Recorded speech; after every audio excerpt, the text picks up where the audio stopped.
नमस्कार, city news channel में आपका स्वागत है। और समय है चुनावी चक्रव्यूह का। विधानसभा चुनाव 2014 चुनाव कई मुद्दों को सामने रखकर लड़ा जाता है। कई लोगों के लिए चुनाव एक आय का साधन होता है, तो किसी के लिए चुनाव एक महज मनोरंजन के तौर पर भी लेते हैं।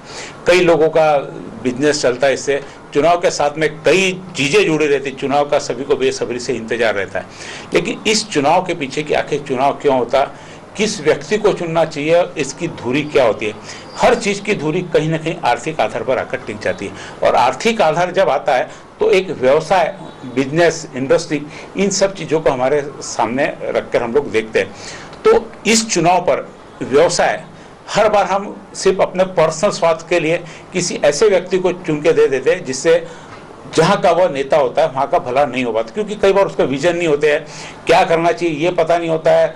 पॉपुलर व्यक्ति खड़े हो जाते हैं कि हम पॉपुलर इसलिए खड़े होना, लेकिन चुनाव में खड़े रहने कई बहुत सारी ऐसी चीज़ें और कई ऐसे बहुत सारे क्वालिफिकेशन लगते हैं जो उस जगह के लिए, जहाँ का विधानसभा चुनाव लड़ा जाता है, विधानसभा, लोकसभा, जो भी चुनाव, उस जगह का आधार के लिए, उस जगह की जानकारी उस नेता को होना जरूरी होती है।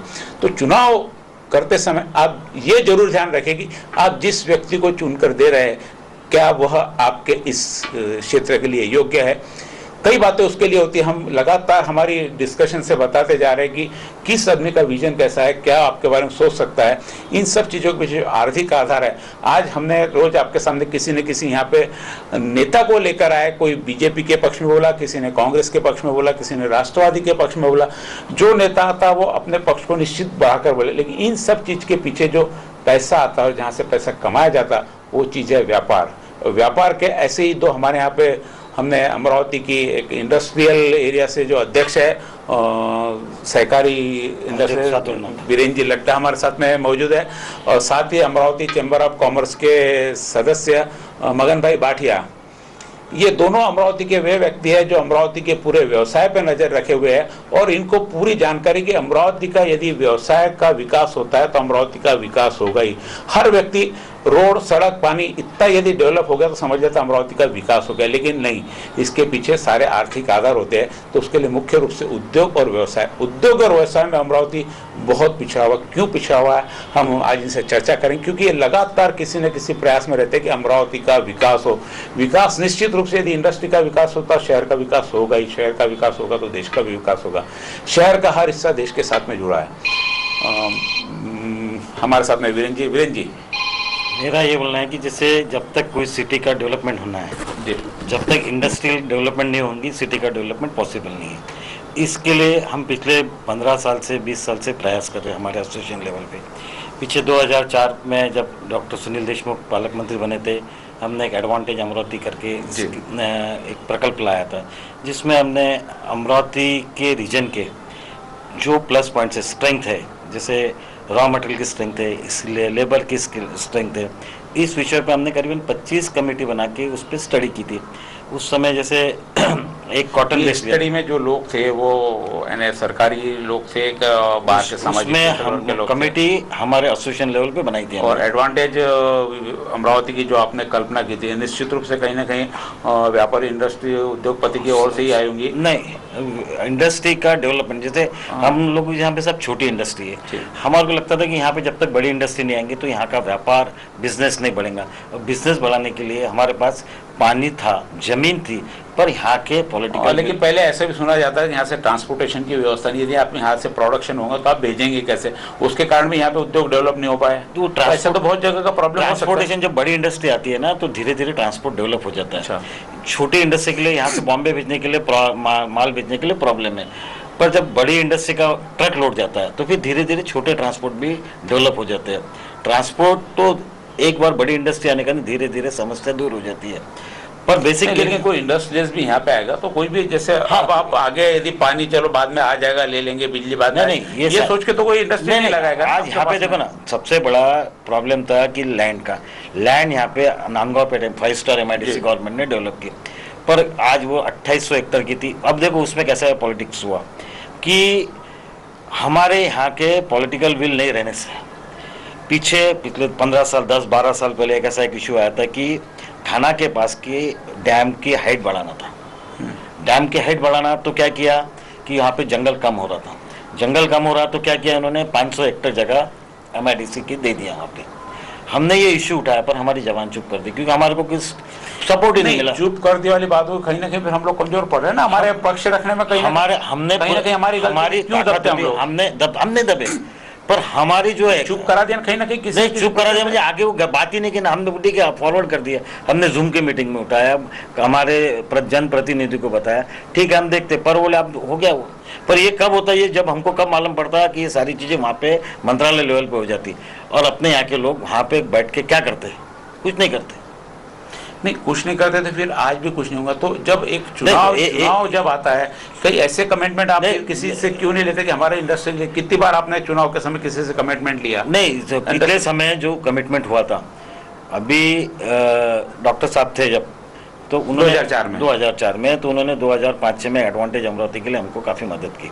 मुझे हमने फाइनेंशियल मदद हमने हमारे एसोसिएशन लेवल पे की, फाइनेंशियल कोई मदद की नहीं। ये थोड़ा सा मेरे को इसमें भी है कि कोई मिनिस्टर जब हो जाता है, मदद करता है, उसके क्षेत्र का विकास, ये काम उसका भी मदद कहाँ से होगी इसमें? वो उनको अपना काम समझ के क्यों नहीं करते वो लोग करते हैं, पर वो क्या जाता है कि हर एक फील्ड में उनका कॉन्सेंट्रेशन नहीं रहता। एक सब्जेक्ट को लेकर उन्होंने बढ़ना चाहिए, वो एक लिमिट तक बढ़ते हैं, बाद में वहाँ पे छूट जाता, दूसरे 5 साल आ जाते हैं, क्योंकि यहाँ पे एक फाइल से दूसरे फाइल पे जाने के लिए कितने पेपर्स लगते हैं, क्या है। अमरावती की MIDC की फाइल वहाँ पे मंत्रालय में जब हम गए थे, तो एक कचरे के अंदर पड़ी थी, समझो रैक के अंदर की धूल खा रही थी, उसके तरफ किसी हमने क्या बोला, अमरावती का मार्केटिंग करो, अमरावती की स्ट्रेंथ दिखाओ, एक यहाँ पे सेमिनार लो, यहाँ पे लोगों को बुलाओ। ये वीरेंद्र बाबू, सारा जो आप बोल रहे हैं पूरी होगी प्रॉब्लम, इस चीज का सोल्यूशन क्या होना चाहिए, कैसा होना चाहिए? फाइल पड़ी तो क्यों पड़ी रहेगी, इसके ऊपर चर्चा नहीं हुई? चर्चा हुई ना, हमने बोला कि बड़े इंडस्ट्रीज को लाना है तो आपको एयरपोर्ट का हम काम चालू कर रहे हैं, हम जमीन का एक्विजिशन कर रहे हैं, पर वो जमीन का एक्विजिशन देखो ना आप उसको अगर 5 साल लगाएंगे एक्विजिशन करने में तो समय निकल जाता। ये काम मैं पर्सनल बैठ के नहीं कर सकता, ये तो वहाँ पे जो बैठा है कुर्सी पे उसका काम है, यहाँ के आमदारों का काम नहीं, है। फिर तो आप 2004 से 9 तक सुनील देशमुख था, 2009 से 14 तक राव साहब शेखावत थे, क्या हुआ? दोनों ने काम नहीं किया, जबकि यहाँ के राष्ट्रपति भी थी। आपको क्या लगता है मगन भाई कि ये कहीं ना कहीं पॉलिटिकल चूक है या अपने व्यापारी लोगों की कमजोरी है? देखिए, मैं कहूँगा कि हम सबकी कमजोरी है, सब हिस्सेदारी इसमें थोड़ा जी, सब हिस्सेदार है, क्योंकि हम सब में मीडिया भी आ गया, आप भी आ गए, बिल्कुल आ गए। मुझे बताइए, कोई भी एक इशू है, चाहे वो इंडस्ट्री का है या शहर के दूसरे किसी डेवलपमेंट का है, आज सबसे बड़ी चीज़ है हमारे पास बेसिक इंफ्रास्ट्रक्चर कुछ भी नहीं है। हम चाहते बड़ी इंडस्ट्री आए, जैसे भी वीरेंद्र जी ने कहा, इंडस्ट्री आएगी तो डेवलप होगा। इंडस्ट्री वाला सोचता है मैं वहाँ क्यों जाऊँ, जहाँ डेवलप जगह वहाँ जाऊँ, डेवलप नहीं, मैं डेवलप जगह में जाऊँ। ये तो दोनों चीजें होगी नहीं, तो जगह पहले डेवलप करनी पड़ेगी। नेचुरली आपको बेसिक इंफ्रास्ट्रक्चर देना पड़ेगा। मैं एक छोटा सा एग्जांपल बताता हूँ। टाटा का प्रोजेक्ट जो आने वाला था अपने यहाँ पे, नहीं अपने आने वाला नहीं था, टाटा का प्रोजेक्ट, सॉरी हाँ हीरो होंडा अपने आना। एनीवे, तो जो टाटा का प्रोजेक्ट था जब बंगाल में चल रहा था, फॉर जो भी रीजन से वो वहाँ बंद हुआ, उस टाइम हमारे यहाँ से ना हमारे इंडस्ट्री ने, ना हमारे एसोसिएशन ने या जनता ने, और जनता के नेता मतलब कोशिश नहीं की, किसी ने सोचा ही नहीं कि क्यों ना हम आगे चल के उनसे मिलें या उन पे डालें कि भाई हमारे पास आपके लिए जमीन है, हमारे पास आपके लिए पावर है, और भी जो कुछ बेसिक इंफ्रास्ट्रक्चर चाहिए हम मुहैया कराएंगे। ये जनता नहीं करा सकती थी, नहीं, ये किसी मंत्रालय से और हमारे जो रहेगा इससे वो करेगा, हमारी जो एसोसिएशंस है, इन्होंने आगे बढ़ के उसमें आना था, मगर कोई नहीं आया। और वही चीज देखिए आप कि with in few days Gujarat ने उस चीज को सोचा। मैं किसी पर्टिकुलर उससे नहीं बोल रहा हूं, मगर उन्होंने करके उनको 7 दिन के अंदर वहां लैंड दे के सारा कुछ 48 घंटे में अपने यहाँ पे सोफिया का प्रोजेक्ट हुआ था। 48 घंटे में सारी एनओसी आ गई थी बाहर, पूरी की पूरी। करने का तो होता है, कहीं ना कहीं इच्छा शक्ति कहीं तो भी इच्छा शक्ति नहीं है। जो परसुएशन है वो हमारे किसी भी लेवल पे नहीं है, इसलिए किसी एक को बोल के उसका वो नहीं है। हम एक दूसरे पे बोल के जो क्रॉस नहीं कर सकते करें तो अपनी जिम्मेदारी से हम हट रहे हैं। ना जनता चाहती है डेवलप हो, ना इंडस्ट्री चाहती है, और ना ही नेता नहीं, चाहते जनता हैं। तो मगन भाई पूरी बिखरी हुई है, उनके दो मत कहीं एक नहीं हो सकते, बराबर है। वो यदि एक को लगता भी होना चाहिए तो उसके साथ में जब सपोर्ट नहीं रहेगा, सपोर्ट कहीं भी संगठन में, जैसे MIDC का संगठन है, आपका संगठन है, ये संगठित होकर साथ में मिलकर एक कोई विजन रखते हैं साथ में। मुझे तो ऐसा लगता है कि आप लोगों ने मिलकर एक ब्लूप्रिंट देना चाहिए कि अमरावती के लिए ये डेवलपमेंट होता है, हमारे लीडर ने ये करना चाहिए। उनके पास में हर व्यक्ति आता है जो भी जिस क्षेत्र से आएगा, जैसे आज कोई भी चुनाव यहाँ से जीत जाए अमरावती बढ़ने, और होता है ऐसा कि जिम्मेदारी पूरी हम लोगों की होती है कि जो अमरावती का विधायक है वो करें। हम आसपास कैसे अमरावती जिले में 8 विधायक है, 8 विधायक मिलकर कहीं एक सामूहिक रूप से नहीं सोचा ये जाता। बात जो हमने एडवांटेज अमरावती में थी, हमने 25 सब्जेक्ट के हेड लिए थे इसमें, और इसका पूरा ब्लूप्रिंट बना के सभी लोगों को प्रेजेंटेशन दिया था। कमिश्नर ऑफिस में कमिश्नर, 3 कलेक्टर थे, उसके अंदर सारे आमदार खासदारों को बुलाया था, सभी को पूरी सीडीज बुकलेट पूरी दी थी। अब हमने हमारा वर्क करके दिया, आगे का काम तो उन लोगों का था ना, कि इसके अंदर आगे उनको एक गाइडलाइंस क्या क्या हो सकता है क्या नहीं हो सकता।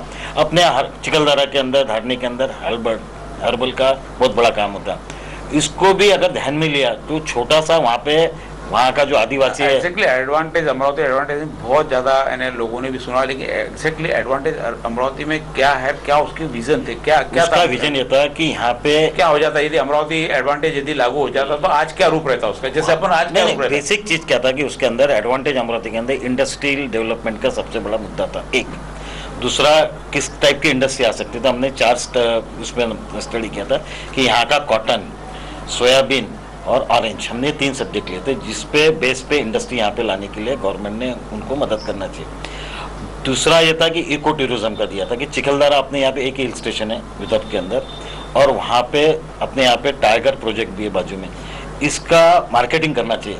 दूसरा, यहाँ पे रिलीजन्स के बहुत ज़्यादा अपने अमरावती डिस्ट्रिक्ट के अंदर काफ़ी है, तो इसको आप प्रोजेक्ट करो करके, तो अमरावती में अगर टूरिज्म भी आए तो तीर्थ क्षेत्र घोषित करो, और इसका एक राउंड क्लॉक बनाओ कि भी यहाँ से ऐसा हो सकता है, मुक्तागिरी है पास में, एक पैकेज बनाओ और इसका मार्केटिंग करो। बहुत बड़ा काम नहीं था, सब चीज़ें ऑलरेडी थी, पर ये मार्केटिंग करने के लिए भी कोई तैयार नहीं था। ये चीज़ें हमने उनके ध्यान में ला के दी। अब हमारे लेवल पे जितना काम हो सकता था हमने किया और उसका ब्लूप्रिंट दिया। SEZ के बारे में बताया था, SEZ भी अलॉट हुआ था अमरावती को, फिर किसी कारणवश वो कैंसिल हो गया, वो छोड़ के चले गया। उसके अंदर वो छोड़ के चले गया तो इंडस्ट्रीज मिनिस्टर क्या कर रहे हैं, दूसरा अपॉइंट क्यों नहीं किया उन्होंने? बार बार उनको बोलेंगे वापस से ऐसे लाओ, वो भी कंप्लेंट किया, पर वो सुनवाई नहीं, क्योंकि अमरावती के अंदर कोई ध्यान देता नहीं। वो बोलते विदर्भ के लोग, एक वहाँ पे कैसा हो जाता कि जब मंत्रालय में जाते ना तो विदर्भ के बारे में एक उनका सोच ही गलत है कि यहाँ के लोग काम नहीं करते, यहाँ के मिनिस्टर भी ऐसे, यहाँ के ये भी। आप गलत सोचते होंगे ऐसा हो? गलत तो सोच रहे ना, तो अपने यहाँ के लोगों का पावर ही नहीं चलता ना। मेरा ये बोलना है यहाँ से जो व्यक्ति जाए वो ताकत से बोले। नहीं, ताकत का जैसे अभी ताकत क्या आप बता रहे हैं, तो आप भी कहीं ना कहीं, जैसे आपने बोल दिया कि MIDC की फाइलों कचरे की फाइल में पड़ी थी, अपन भी कहीं ना कहीं उसमें कमजोर है। हम तो कमजोर है ना, हमने भी फॉर्म नहीं लिया कि भाई ये मेरा काम नहीं, मैं क्या करूं, मुझे इससे क्या फायदा। नहीं, फायदा नहीं, हमने विदाउट फायदे की बात की, इसमें किसी का कोई पर्सनल फायदा नहीं था। इंडस्ट्री लगती थी, फायदा होता था सभी को, आम जनता को भी फायदा नहीं, लेकिन आम लोगों में वीरेंद्र जी धारणा है कि व्यापारी कोई भी काम बिना फायदे के नहीं करता। नहीं, आप कैसे प्रस्तुतिकरण दोगे? नहीं, ये जो हमारा फायदा नहीं है करके, फायदा तो देखो आम, जैसे इंडस्ट्री, हमारे तो इंडस्ट्री चालू है, हम बोल रहे बड़ी इंडस्ट्री लो, बड़ी इंडस्ट्री लाने का उसका फायदा यहाँ के लोकल लोगों को भी होगा। एक बड़ी इंडस्ट्री, हमने उसमें ये भी बताया था कि इंफ्रास्ट्रक्चर डेवलपमेंट, अमरावती के रोड कैसे, एजुकेशन कैसे होना चाहिए। देखो यहाँ पे उस समय जब हमने स्टडी की थी, HSC का अपना CBSE का पैटर्न नहीं था, बाद में आना चालू हुआ, उसके अंदर ICSE 12 तक। मैं वहाँ का अगर कोई बड़ा ऑफिसर आता है उसको क्या लगता है कि मेरे को ICSE का यहाँ पे स्कूल चाहिए, वो स्कूल के लिए भी हमने डिमांड की थी। अब ये स्कूल लगाने का काम, ये करने का काम, ये तो गवर्नमेंट लेवल पे होना चाहिए, या प्राइवेट कंपनी को उन्होंने बुलाना चाहिए कि आओ हम दे देते, पर अपने यहाँ तो है नहीं कि कॉलेज दे दिया वो चुप हो जाता है, वो दे दिया वो चुप हो जाता है। कहाँ चूक हुई है और कहाँ भूल क्यों नहीं हुआ अमरावती का विकास? बहुत पावरफुल लीडर रहे डॉक्टर सुनील देशमुख, जिनके बारे में आज कहा जा रहा, उनके राज में भी जैसा एडवांटेज अमरावती की बात हुई थी वो नहीं हो पाया। उसके बाद महामहिम अमरावती की थी, फिर भी हम अमरावती में पिछड़े क्यों? एक छोटे से ब्रेक के बाद।